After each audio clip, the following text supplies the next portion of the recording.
Okay, well, welcome everyone. This is also available on YouTube and will be available there to watch on demand afterwards. We will have ASL interpretation, and if you're unable to see those videos, make sure you are in full screen so you can see the ASL interpretation. There's also interpretation in Spanish. You'll need to click the interpretation button at the bottom to enable that in this Zoom session. Welcome, my name is Sarah Rubenstein, and I'm the Communications Director for the Port Townsend School District.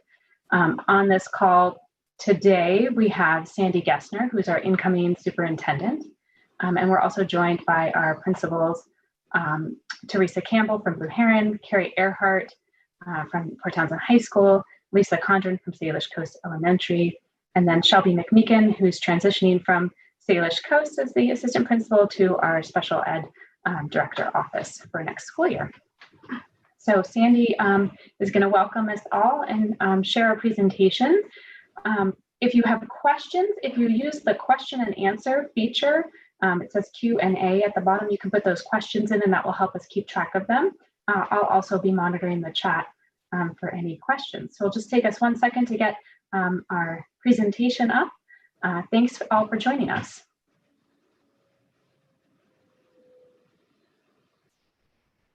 Welcome, everybody. We are so excited that you are joining us tonight. I know and we hope that we can answer some of the questions you've all been waiting for. How in the world is school going to open next year? And we're here and we're excited to share the news with you. I want to pay notice and give some attention to this opening slide because it says a lot of things that are very important for your knowledge. First of all, notice that it's version 1.0. This virus is capricious. It has its own ways and its own means and its own pathway. And right now we are using, of course, data to make the most informed and best decisions we can as we move forward. So also notice that in the small print it says this plan will be updated and revised over the summer. A completed version will be presented to our school board on their August 20th school board meeting date, but we will be releasing it online on August 17th. We will be using all of our best thinking and our community partners' input and our staff input to continue to revise this plan and use the science, of course, as the virus continues to develop, and state and local agencies provide their guidance as well. So rest assured, we are trying to get the best information we can to make the most informed decisions for your child's safety and our staff safety as well. So welcome, and we're going to go through some of the key components of this reopening plan with you tonight. Next slide, please. It would be wrong if I didn't ground this work in the true mission and vision of Port Townsend School District. Every time you see this work, you will notice that we always have our mission and our vision, on all of our agendas for board meetings. It's truly what we try to live and fulfill. I would point your attention to the vision statement. The future we seek to create. We create and enable the culture, competence, and conditions to ensure each student is prepared for meaningful work and engaged citizenship in our diverse and rapidly changing world. And isn't that the truth? We are in a rapidly changing world right now, so how very apropos. I will let you go ahead and read the core beliefs for our district. If you had not read them before, please know how very cognizant we are of our sense of place and what a unique place we live in, a beautiful place and a crafted place, especially around our maritime community. And we want to bring learners into that and empower learners in their own learning. Next slide, please. During this work over the last 2 weeks and beyond, we have established a steering committee, of course, at the district level, and then subcommittees to address the long list of considerations for reopening schools safely. And during that process, we've had community input from students and families and community partners along the way. And thanks to all of the people that have done this hard and wonderful work, leaning in during a very challenging time, we were able to create some reopening priorities. Again, these match our mission and our vision and our values quite extensively. So I want to be very clear to you about what our priorities are when we are making decisions about reopening and how we do that. First of all, we are very dedicated and care deeply about the health, the safety, and the wellness of our students and our staff. And therefore, we do follow all of the Department of Health guidelines and all the OSPI guidelines as they're given to us. We are in partnership with our Department of Health and our local health official, Dr. Locke. We thank him for all the guidance he has given us and will continue to provide. Another priority for us is equity. This is a word on so many people's minds right now, but we know that school districts are a big employer and also a big manufacturer of equitable practices. And if we don't get that right, we don't do service to our students or to our community. And so during this time, it's clear that we had connectivity problems, we had access problems, we had really big challenges about how to engage our students in an equitable way. We are going to continue to learn from what happened this spring and improve our practice because of that. The other priority that we heard loud and clear is that face-to-face instruction is so important to all of you, and that remote learning or distance learning is often challenging. I must say it does work for some, but clearly not for all. And so there is a huge value on getting as much face-to-face instructional time as we can in this year to come. The fourth one speaks about communication. We know how important it is for a school district to communicate well with its learning community. We tried to model that and do that to a great deal of proficiency as we moved through the spring, and that is a commitment that we continue to abide by.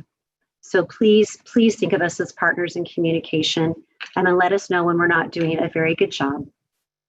Academic progress, of course, is not the last, but it's a very, very important concept. We are looking now about how to make next year a very special year for all students and make sure that they're getting the help that they need and making the progress that they need to be making. So these are the 5 priorities that came together from the steering committee input and our community input. And these are the ones that guide our decision making as we move forward. Next slide, please. I want to tell you about the timeline. Oftentimes in education, we do something called backwards planning, or maybe if you're a very goal-oriented person, you plan with the end in mind. Maybe you've heard that. Well, for us, our big target date is September 8th. This will be the day that we are going to welcome our students back into the buildings. And in order to do that, we have to get lots of things into place. So 2 weeks prior to September 8th, we're going to need to make sure that our board is in a position to be able to approve our reopening plan. A more detailed plan is to come, and on August 17th, we'll hope to publish that plan. And again, on August 20th, our board will be asked to approve that plan so we can submit it to the state.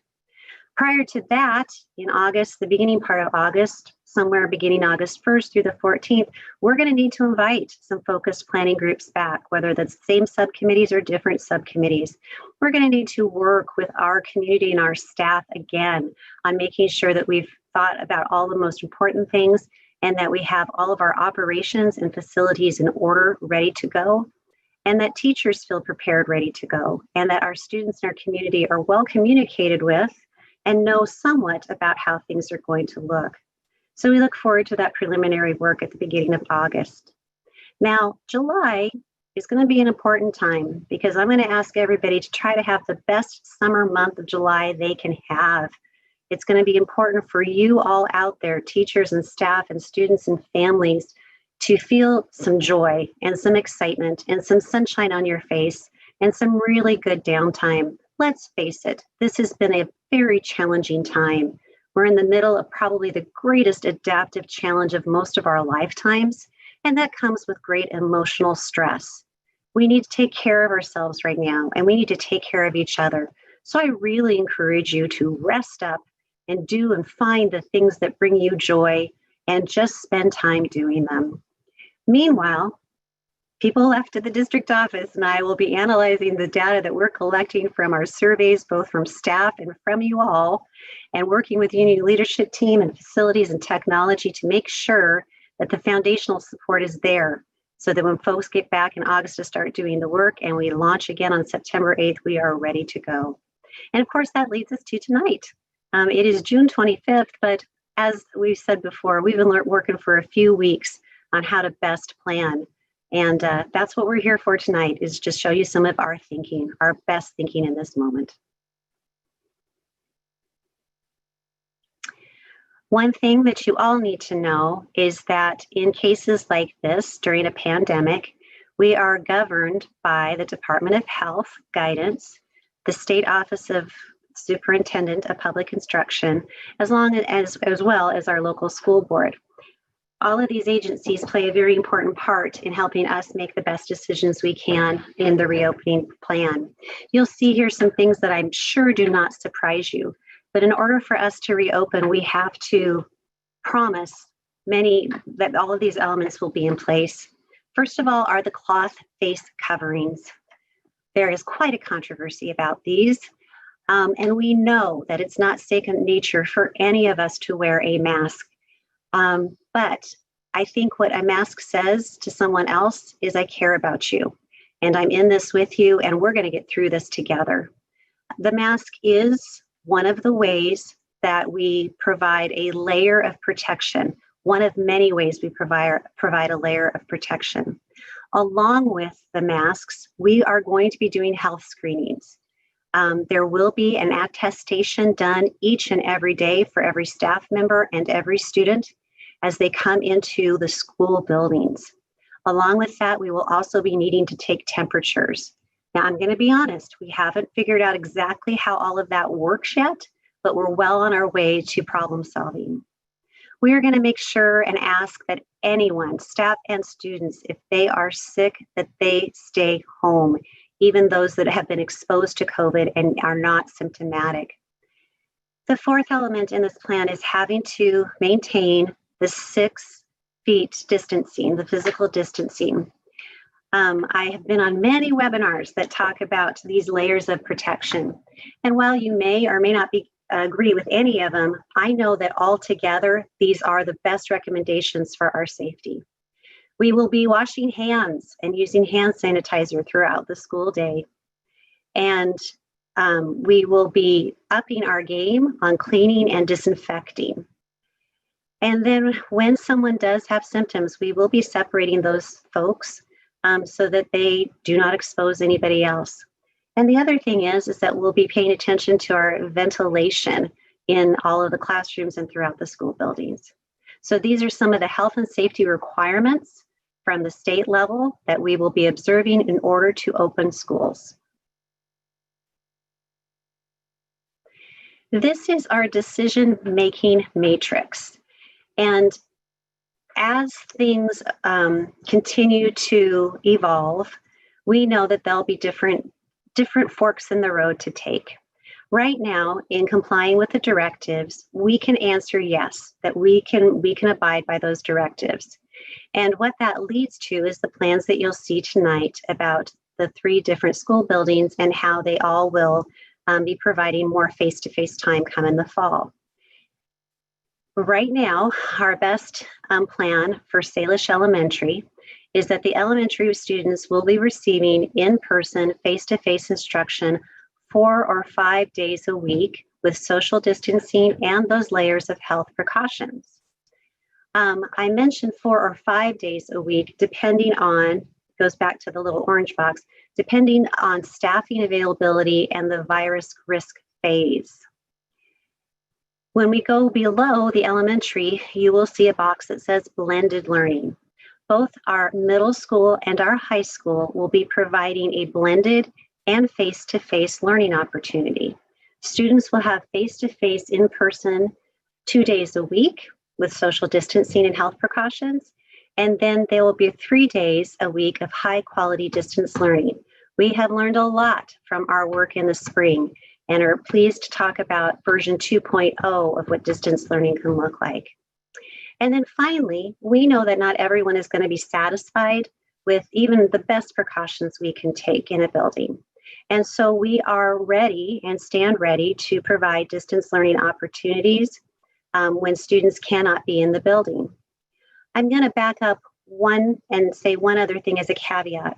We have currently sent out surveys to all of our families and students about their choices coming into the fall. We know that some of you may not be comfortable to enter the buildings, and so we will be providing distance learning by family choice or need.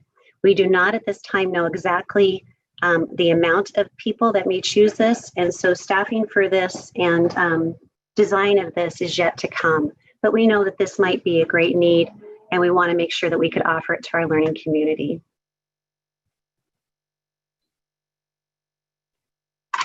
This is a slide I'm very excited about because, again, we've done a lot of learning since the spring. So we call this our student-centered flexible learning model. And the elements, the 8 elements you see on the side of the target there are all key elements of our plan to be ready and to be able to face whatever it is we need to face coming in the fall and still deliver some high quality educational experiences for all children. I'm going to start on the left. Many of you may have encountered or learned about playlists when we were towards the end of our last semester. We discovered that playlists solve a lot of problems.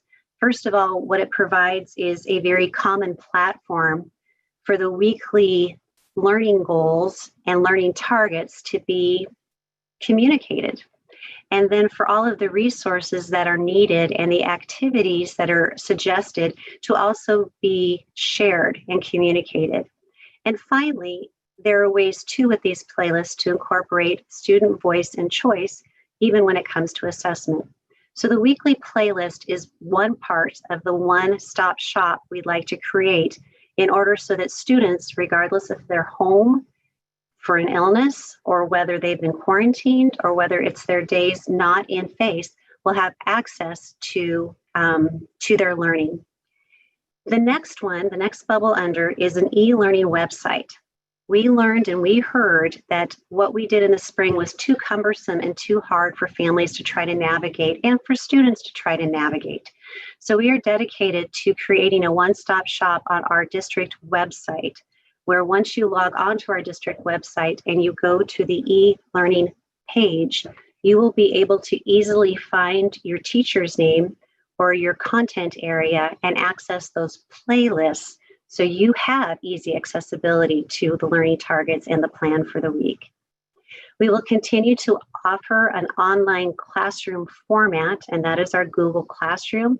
This will serve kind of as a repository for not only the playlists, but possibly other resources that are needed for students and a way for students to be able to turn in assignments when they're not physically in school. And then the last week of school, we started to work on prioritizing the standards. The state of Washington has a large list of Washington state learning standards, as does every state. In order to make sense of those standards in a challenging time, we have started the process of creating a list of priority standards in each content level for each grade. These will help us, help teachers and help students know what the learning targets are, and again, be able to communicate very clearly about what the content for each grade level is and how to access that. On the right side, you will see some changes that are coming. Our board has graciously provided an opportunity for our district to try a one-to-one initiative for student technology. This we felt was really important because instead of having to deploy Chromebooks or laptops at a moment's notice, students will be assigned a Chromebook when they start the school year to use as a learning tool. This will be very helpful should we face a closure or even a quarantine situation. The students will have the tool they need in order to stay connected. We also are growing our technology support by creating libraries for families and students and staff to learn more about how to troubleshoot with technology and how to find things and how to even be on a Zoom meeting. And then finally, it would not be okay if we ever didn't think that place-based learning was still the focus of our school district. It has provided many years now, 7 years of additional depth into our learning program here in Port Townsend. And so there are ways to still attend to this place-based learning focus, even in these challenging times. And finally, we are trying to move in a direction that provides more student voice and choice in how their learning occurs.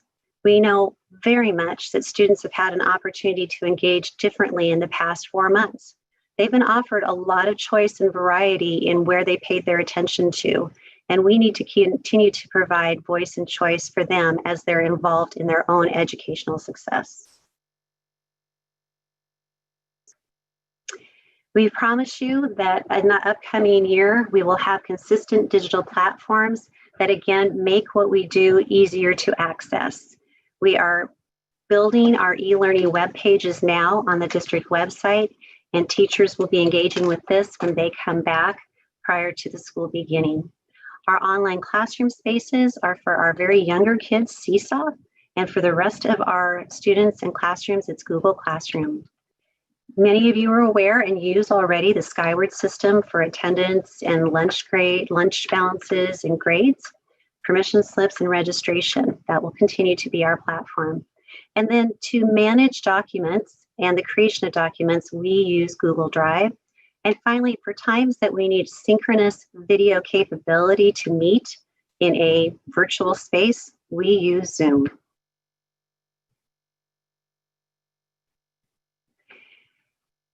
Each school worked with their subcommittee group on the best plans for reentry.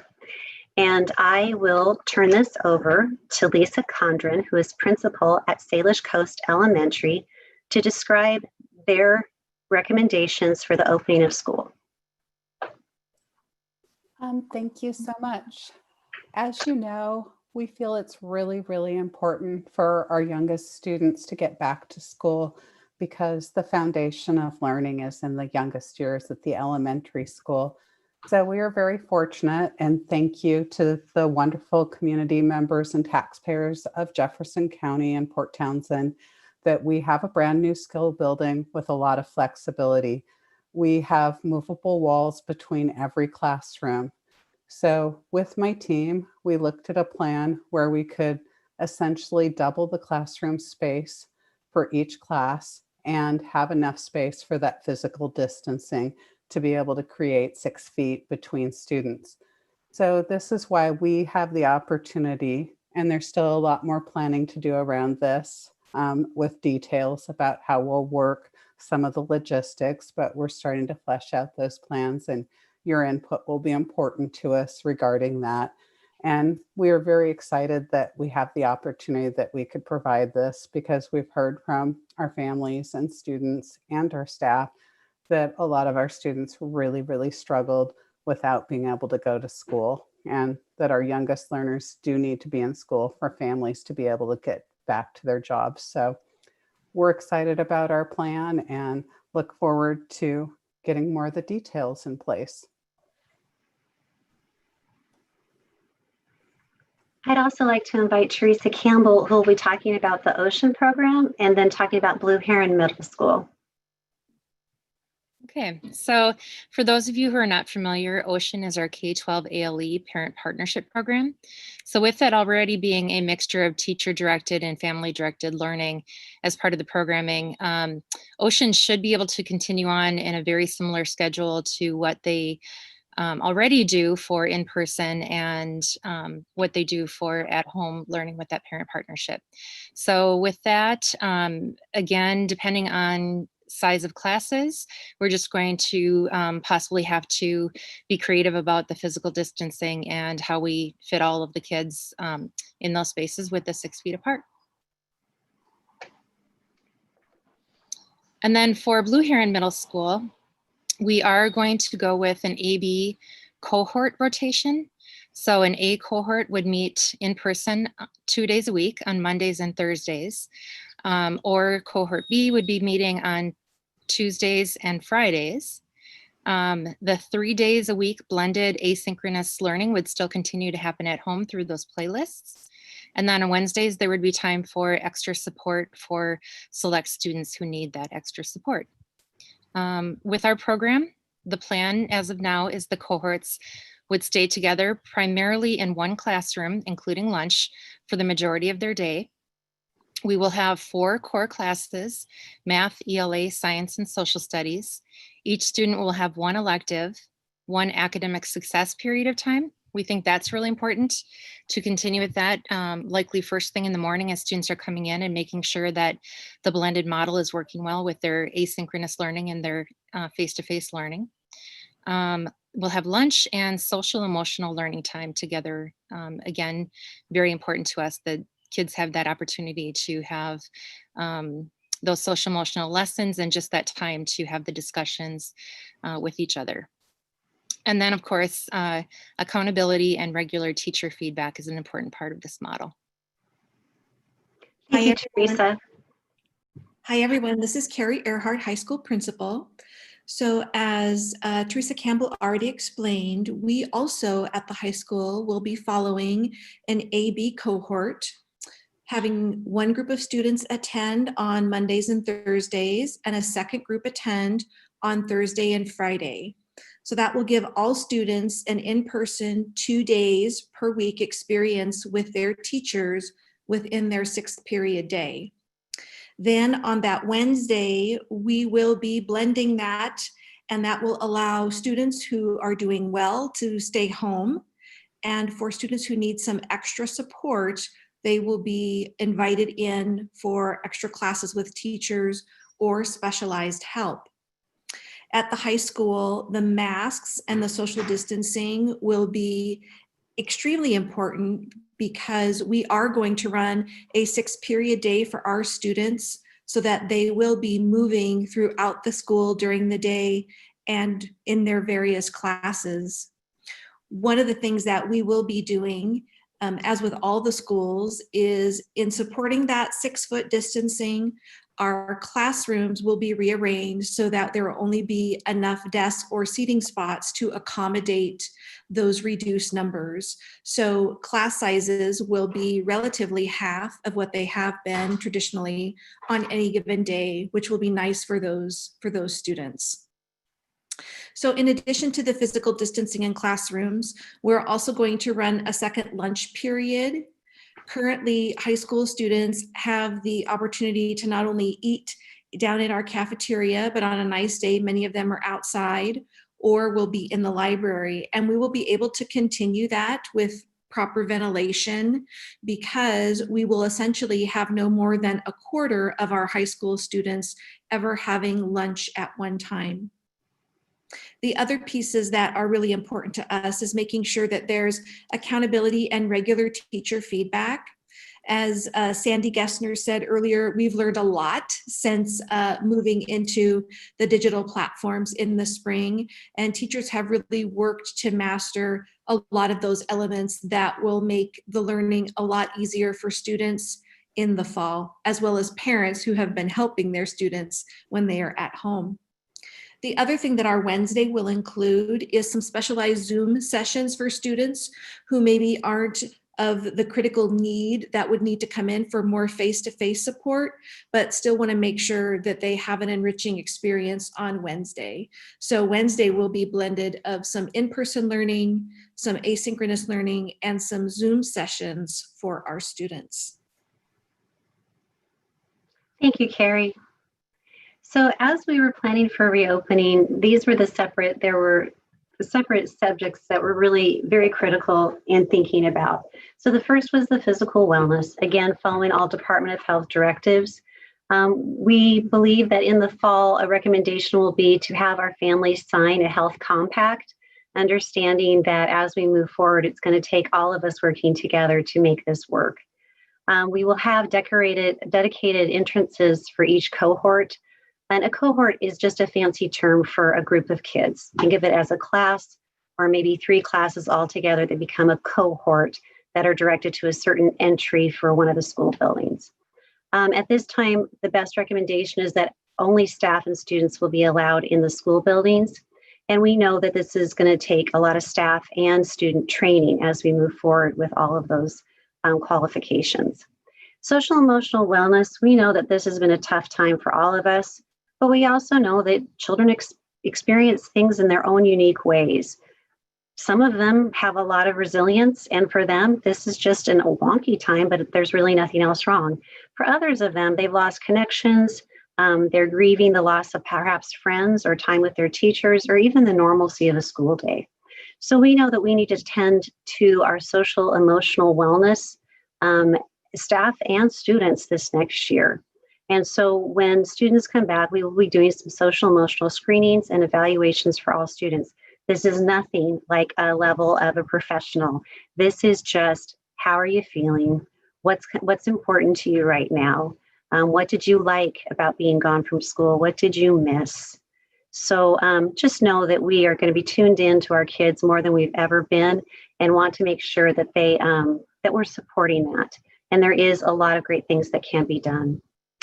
In food service, you know that we are dedicated to providing highly nutritious and school to or farm to school type work, type meals. And so our nutrition staff is already thinking about how they're going to turn this into a wonderful opportunity to provide portable meals for all of our students.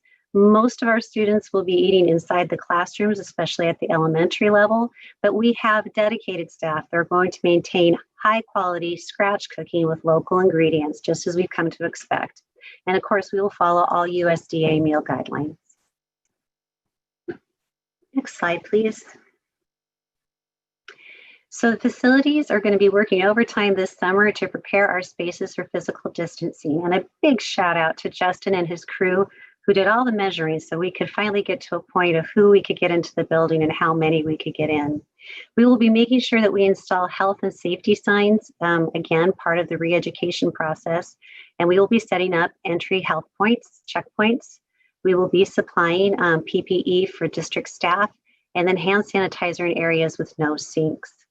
Transportation, it is an odd exclusion, but for transportation, we are allowed to do our normal bus routes. We will develop plans, however, for how we load the buses to maximize physical distancing and make sure that the most crowded part of the route is the least amount of time together on the bus. The other thing the guidance provides is that as long, again, as students are wearing their face masks and the windows are open, so the movement of air will be another layer of protection. And then for technology, again, we're going to be trying a one-to-one initiative for all K through 12 students this year. We're going to up our technology support over the phone and on our website, and make sure that we have a robust online resource library of tech resources. We are going to provide before the school year some student and family training and some extra staff training so that everybody has their skills at the top capacity going into this school year. The work is not done. As you can see, there's so much to think about, and I bet all of this has just raised more questions than answers for you in many ways. But planning over the summer will include such things as sports, extracurricular activities, those school traditions. How do we keep some of those that are so mindful and timeless and it's important to our staffs? The school milestones, supports for students with disabilities, support for our LGBTQ students, distance learning by choice or need, looking at ways of grading and accountability, making sure we're paying attention to our students who get highly capable services, and then making contingency plans on top of contingency plans for when things go awry again. Support for those of our students who are English language learners, and support for our homeless and foster youth. And of course, how to best track student attendances and absences. How do we work with our CTE courses to maximize their benefit? And then how do we help the community face the issue of childcare with an emergency school closure again? And then the school year calendar, what modifications could be made to add more emergency closure days in case we do have to call a day or two. We will maintain a preschool schedule. We will be communicating with you, and we will be working with our union and labor groups to make sure we have working agreements that satisfy everyone's health and safety needs. Again, a big thank you to all of the staff district-wide who participated in the reopening planning subcommittees and steering group. Thank you to our families that tuned in, and to our students who came, and to our community members who also had a voice. Thank you for participating with us and thinking with us and helping to guide the conversation. And finally, we'd love to hear from you. Again, your input is very critical to us. We are in uncharted waters, and yet I know that we're all in very good hands as we work together to move into next year. So don't get tired of surveys, I hope, because we'll be asking for your impressions often in this coming year, so we can continue to make different iterations of the plan that meet our community needs. So there is a link when you access this PowerPoint, and we'd love to hear from you on how well our plan right now is meeting some of your needs. So, Sarah, I'm going to turn it back over to you right now, and I think we have some time left over for some questions. Yes, thank you. I will invite our panelists to turn their videos back on, because you guys are all going to help us do some questions and answers here. So I've answered a few questions that were kind of straightforward, factual ones already in our question and answer box. So we have lots of good questions. And as we go, if people have additional questions, the question and answer box, it's down at the bottom. It says Q&A. If you click in there, we'll take your questions. So some good ones to get us started off is there's a question: how will phasing out as a county or state affect these restrictions? I can take that one, and I'm trying to recall from Dr. Locke. I believe our county is going to be applying for phase 3, and it will be phase 4 that will provide a lot more wiggle room on the restrictions currently on schools. We don't have real clear guidance from OSPI though yet what reaching phase 4 may mean for schools. So we're kind of on hold with that, and would expect more guidance from the Department of Health at the state level.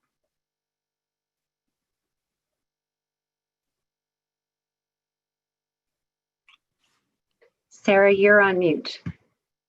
Good point. Our next question is about why the middle school and high school are only 2 days a week. This is part and parcel of our fancy measurements. We are so lucky that our new school, paid for by taxpayers, has the ability to open those walls. That's the only way that we're able to try and accommodate all students coming face to face for 4 to 5 days a week at Salish Coast Elementary. Our other schools don't have that ability. Typically, school classrooms are about 900 square feet each, and that only leaves for 15 desks, socially distanced at 6 foot apart. So that was our unfortunate, limitation we had to work with, and that's why we made this. The blended model is what needed to occur because of that. We have quite a few questions about cohorts and wondering how the different cohorts really at each of the levels will be determined. I'll let my principals speak for what they think, maybe their current thinking about that. I will let you know that probably there'll be a lot of different iterations as we move forward, but I'll let them talk about their best thinking right now on that topic. I can go ahead and start. This is Lisa Condren. I'm the principal at Salish Coast Elementary. Our cohorts will be based on our regular classroom structure of having one homeroom teacher assigned to a classroom of students. And we will, as was stated in the presentation, have students just working with that group of kids. They will be staying. The specialist teachers who teach the art and music and library will come to them. And if there's an extra teacher coming in for reading or math support, for instance, they will come to them. And we will be building a schedule in to make sure they're getting outside time and physical exercise. So it'll be fairly typical based on in terms of the students that your child would be spending time with during the school day. And this is Carrie Earhart. I can say that at the high school, our best thinking right now is that, well, first of all, with our cohorts, we still want to have a mix of kids on campus. We want our campus on any given day to reflect what our school regularly looks like. So we are not looking at selecting cohorts based on particular classes, which I've gotten some feedback from students that they would like. At this point, we are thinking that the best way to divide cohorts might be by last name, student last name, so that we can essentially divide our population into 50% that way. But one consideration that we are thinking about is we know that in some families, there may be multiple children with different last names, fall in different areas of the alphabet. And so we want to make sure that we give consideration to families so that they can send all of their high school students together on the same day. So that will also be taken into consideration for the planning. And one of our tasks over the summer will be to go through all of the class lists and see where those divisions might naturally separate, and then further move some student schedules if we need to, so that we can achieve the best balance that we can for the students.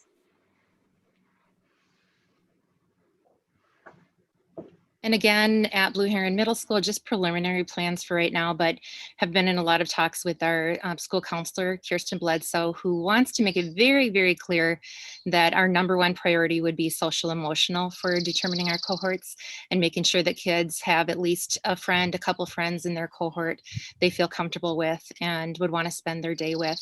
At the same time, we do have just a few classes that the cohort would be driven more by academic needs, but for the most part, it'll also be a heterogeneous mix of kids. Thank you. We have a couple more cohort questions. Just some clarification about whether cohorts will always go to school on the same days each week. So whether that schedule will be consistent. So I can answer this one, but yes, once a student's in a cohort, if they're on a Monday, Thursday schedule, they can expect to stick to that schedule. We also have some questions about masks. So what will we do if students are exempt from wearing masks or don't want to wear masks? And also just another question clarifying who has to wear a mask. Do you want to answer that one, Sandy? Certainly. There was new guidance that came out from OSPI yesterday in a Q&A form. And certainly if a student is exempt, there is a list of reasons for exemption. We will honor that. And I'm sorry, tell me more about that question. I just want to make sure we say the exemptions will be honored. Also, just how will we work with students who don't want to wear masks? And just to clarify that all students are being asked to wear masks. Yes, that is correct. Thank you. All students and all staff. So some of the newer guidance talks about shields, but there's not a lot of efficacy about the shield unless it's got a cloth attachment on the bottom of it. So we do know that there could be some exceptions made for students using shields instead. I don't have a list of qualifications though yet on who that would be. We also know that in certain instructional cases, a teacher could use a shield if it has to do with maybe speech therapy or phonics or something that really requires students to be able to see the instructor's face. Again, though, I believe that is still with some sort of cloth underneath. And then, yes, so for all other staff and students, a mask is required. I'm sorry, working. It's such a good question. I'm sorry. My brain is going through different levels here. Working with kids, that's going to be hard, right? I mean, these are challenging times. It's like anything else. So I love, and the reason I love teaching, I love being in public education is kids are the most resilient little human beings on the earth. And I think when we make things okay, oftentimes for them and explain the reasons, they get it. And especially if it has to do with protecting each other and protecting their friends. They seem to really get it. So I think it's all in the adult presentation when it comes to children being afraid of something, and how we structure that and how we support them, and the narrative that goes along with it. So that's how I'd answer that one. This next question is for Teresa and Carrie.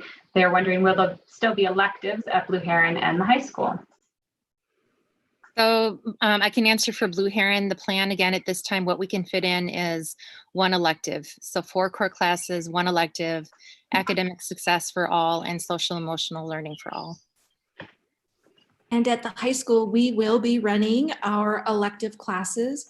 We are not planning on running our 7th period classes at this point. Those were kind of an elective that was an additional, just kind of fun choice for the students. But within our 6th period day, all of our regular electives, PE, art, our CTE classes, those will still be on the schedule. So yes, for electives at the high school. Great, thank you. So there's a couple of questions that our answers might be that we're still working on those, but I just wanted to voice them because I think they're really important questions. So what's this going to mean for the transition program? Will it still be 2 days a week? So our intention at this point is the transition program will run 4 days a week. So there will be some scheduling considerations for the students in the transition program.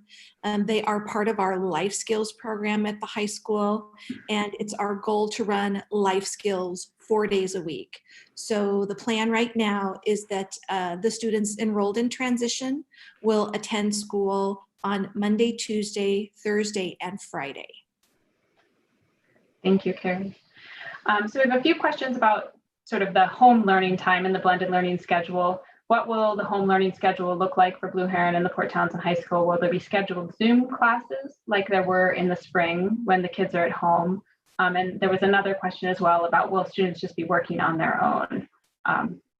So I don't know if each of the principals want to answer a little bit about what we know about the home learning schedule.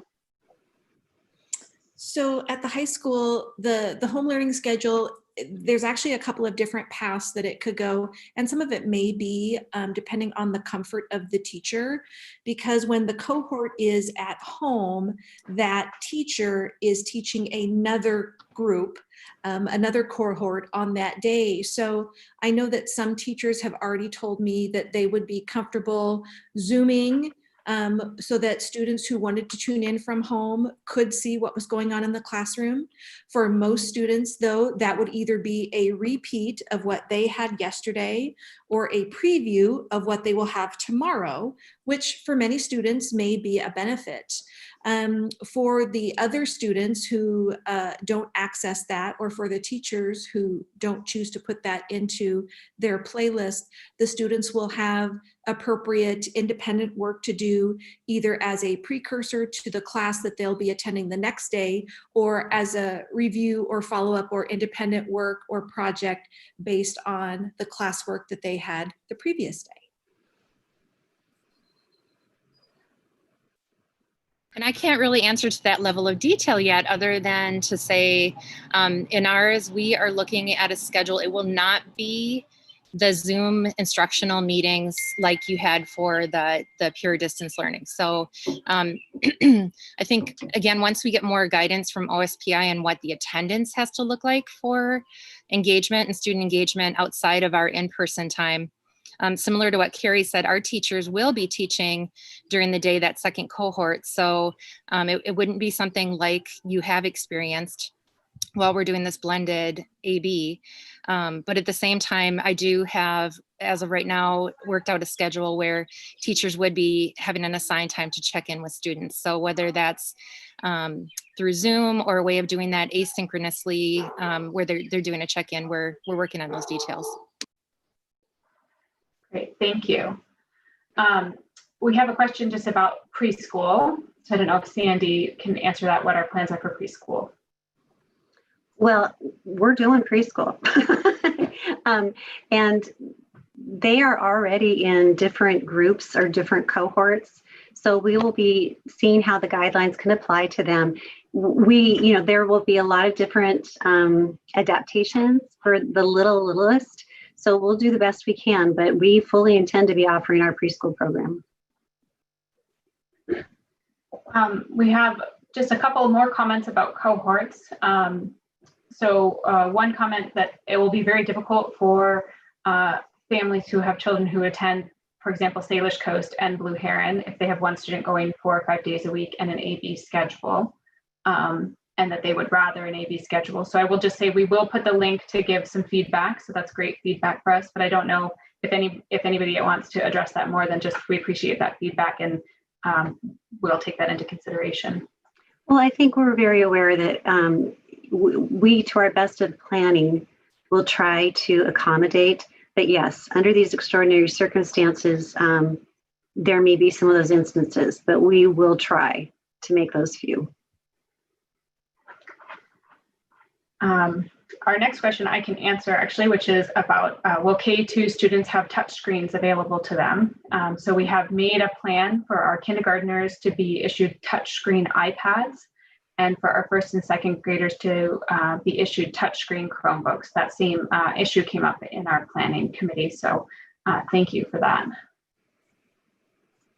Our next question is about clubs at Port Townsend High School, especially those that meet during lunch. Carrie, do you want to address clubs a little bit? Yeah, I would say that that's one that I'm not sure yet how those are going to work. You know, for some teachers, they may be comfortable running their same club 2 days in a row so that all students can participate during those multiple lunches. For other teachers, I think they might feel that, you know, there wouldn't be that same benefit if they're having to divide one club in so many different directions. So I know one of the things that some teachers are thinking about is possibly maybe running a club before or after school, so that instead of students being just, you know, divided into 4 groups, they would only be divided into 2. And I think once we get more guidance from WIAA around what athletics and activities might look like, that will give us some more guidance on what we can do and how we can run clubs. Maybe we'll be running clubs through Zoom. You know, who knows? I think there are some creative ideas that we can come up with. And as soon as we get a little more guidance from WIAA, I think some of that will start to fall into place. So stay tuned on clubs. Thank you. And it definitely in our student survey was one of the most important pieces for our students was their connections with their peers and their clubs. So we know that's a priority to find a creative solution if we need to.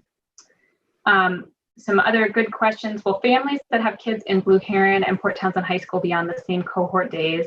I appreciate this. Parent also said, or is that too much of a scheduling nightmare? So I appreciate that. Thinking about what is possible.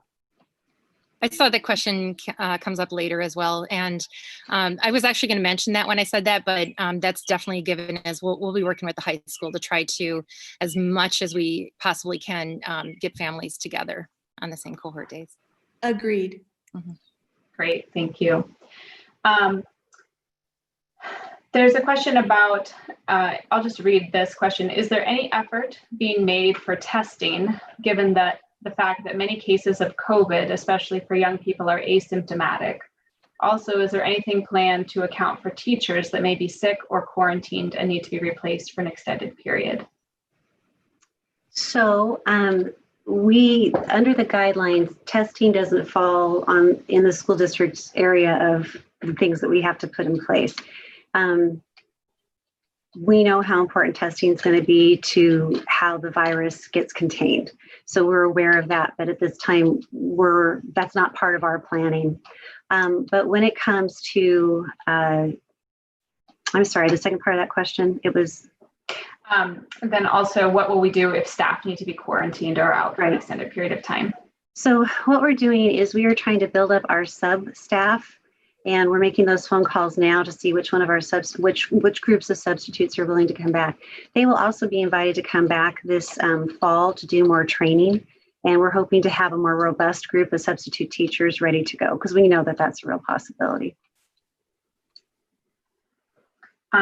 A good question. How will decisions be made in each school about where each class is held within the building? So maybe we can just go around with each of the principals just to give a little bit of an answer about how you're making decisions about where to assign classrooms. Carrie, do you want to go first?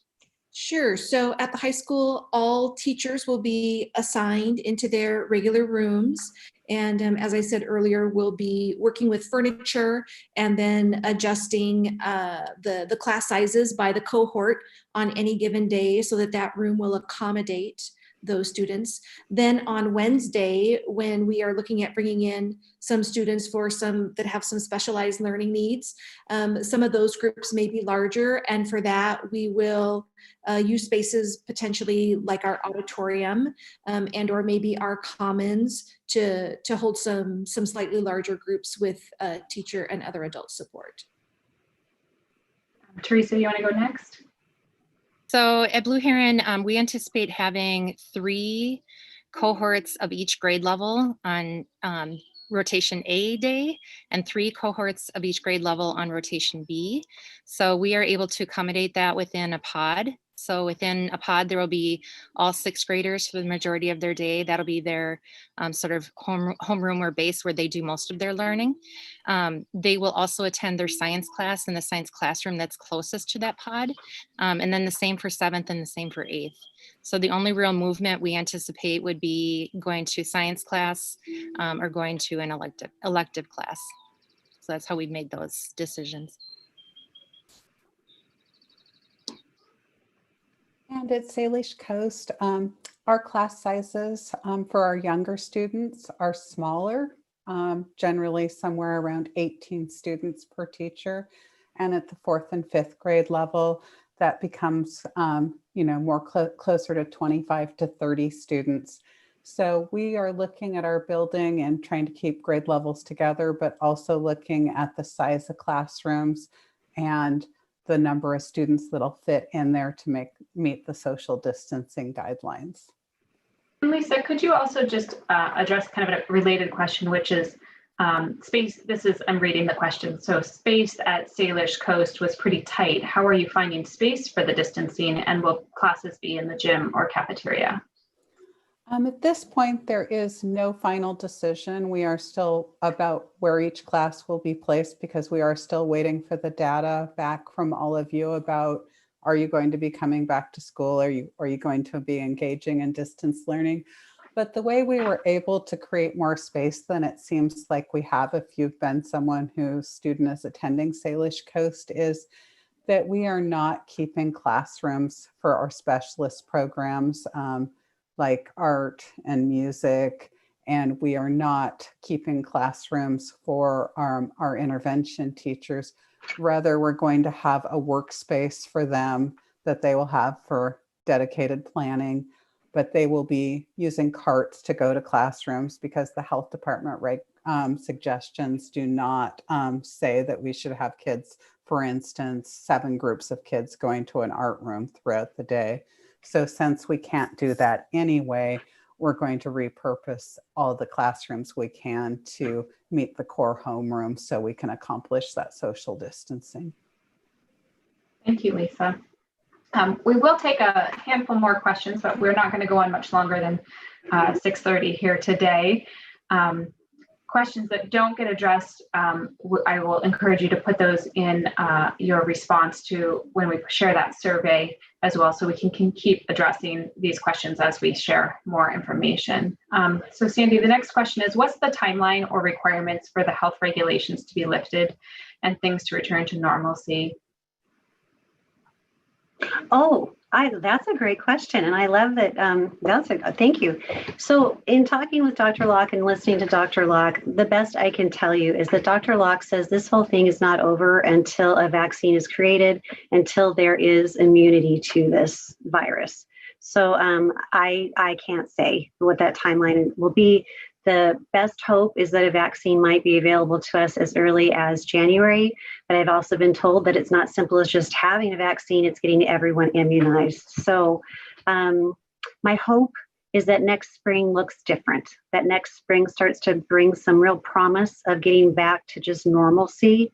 but I wish I could say for sure, and I just can't. But I will quote Dr. Locke that we're not in stage 4 until there's a vaccine and the vaccine has been distributed or we have herd immunity, one of the two. Thank you. So there's also part of that question was just about if there will be PE and recess.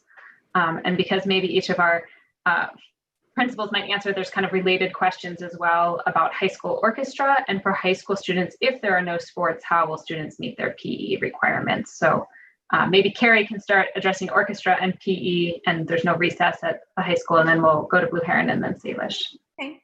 So yes, band and orchestra are on the schedule for next year. Sorry, I didn't mention them earlier as an elective option. Daniel Furland has actually been doing a great job looking into the research that they're doing about how COVID is spread by musicians, so that we not only have the social distancing, but we also actually have very large music rooms, which is nice. And we also have the ability to do quite a bit of ventilation because there are exterior doors facing that orchestra room. So at this time, orchestra is on the schedule for next year. We probably won't ever have all the orchestra kids in the room at once because of the cohort model, but yes, music will continue. PE will continue on our regular schedule. A couple of accommodations that we know we're going to make is we will not have the students go into the locker room and change their clothes as they typically do on the days that kids have PE. Who have signed up for PE, we will just ask that they bring their PE shoes with them, their tennis shoes, and just change their shoes. They won't be required or expected to go into the locker room.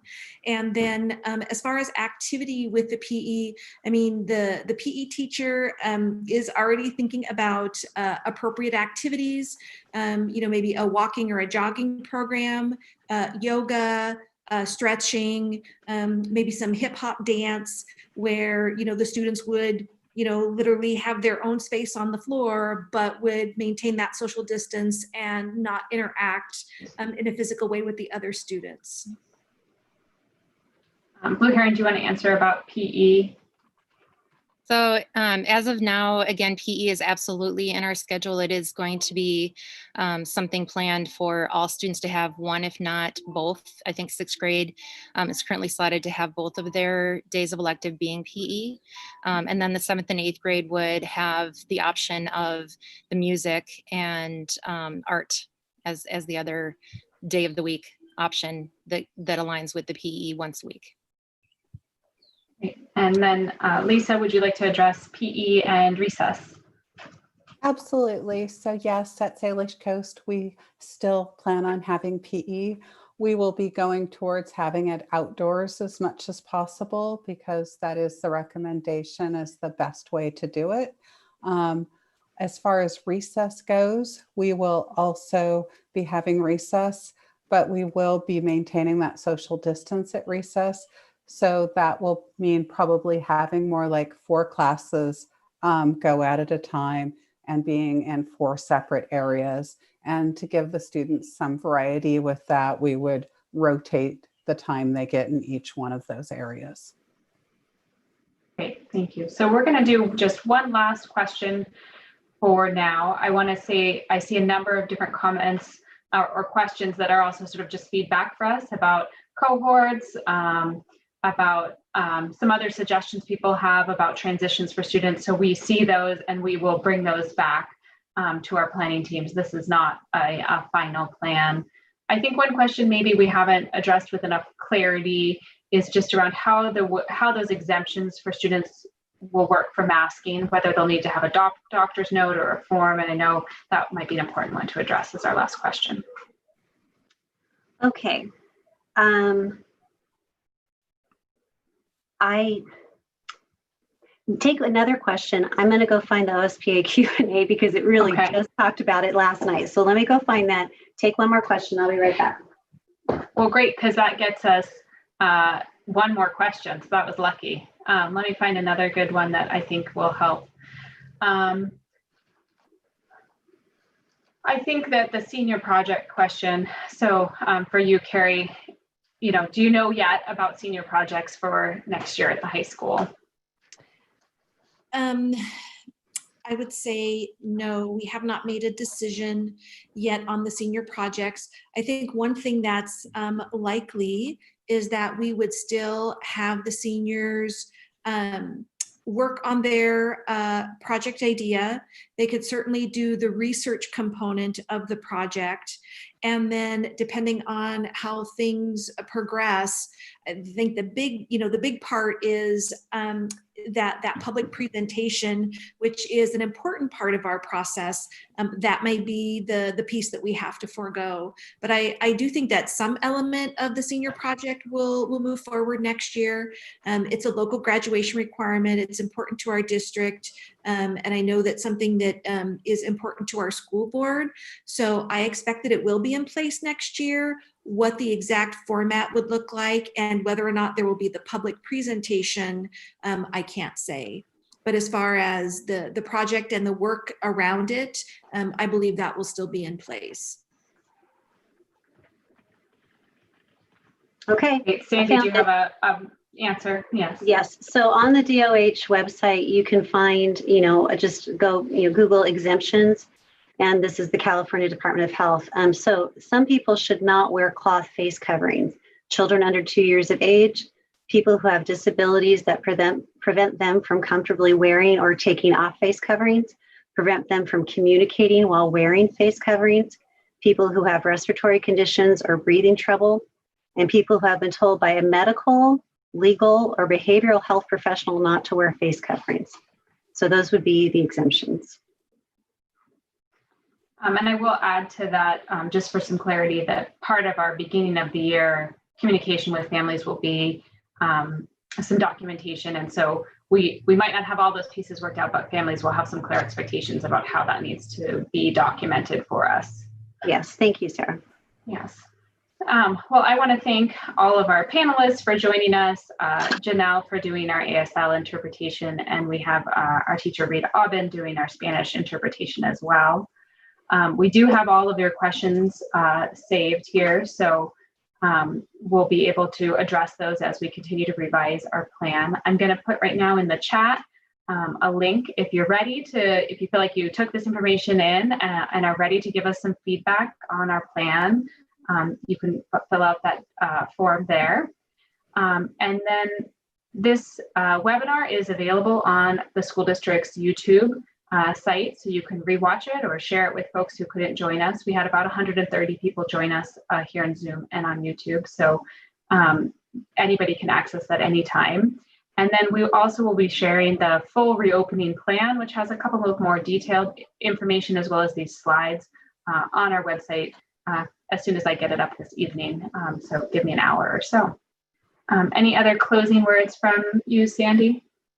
Well, just thank you. This is a very challenging time for everyone, but I want you to know that I couldn't be prouder of our Port Townsend School District staff, of the district office staff. Everybody in this school district is doing their utmost and their most earnest to help and make good plans and move forward in a really healthy and positive way for our kids. So I just want you to know there's a great team here and we're working hard.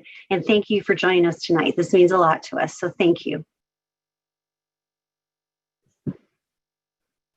Thank you, everyone.